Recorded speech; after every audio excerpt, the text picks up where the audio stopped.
Well, the number of gang members being caught at the border is on the rise. Channel 5's Angelo Vargas explains federal agents are getting an assist from afar.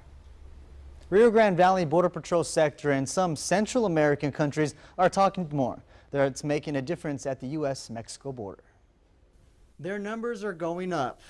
It's well over 150 MS-13 gang apprehensions that we've made so far. Actually, last week we had 9 in about 3 days, and one day we had 6. Some gang members are covered in ink, identifying their allegiance. Well, the very easy ones are easy to identify because they have MS-13 tatted up on one way or another. Rio Grande Valley Border Patrol Section Chief Manuel Padilla Jr. says gang members are not using tattoos as much.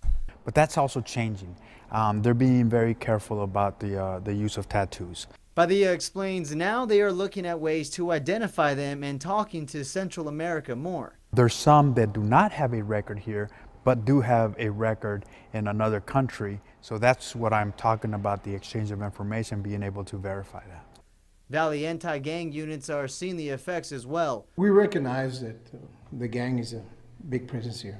San Juan Police Chief Juan Gonzalez explains he's training his unit to identify them too. Because they're involved in the drug smuggling and the human smuggling. They're involved in the arms trafficking going back, in the money laundering and stuff like that. All these gang members have a nexus to crime.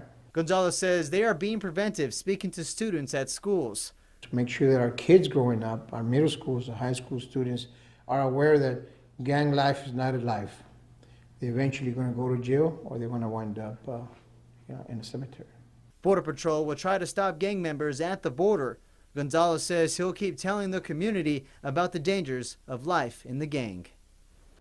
Chief Padilla explains many of the gang members they don't apprehend don't stay in the valley. They tend to head north to larger cities. In the Channel 5 News studio, Angelo Vargas, Channel 5 News at 6.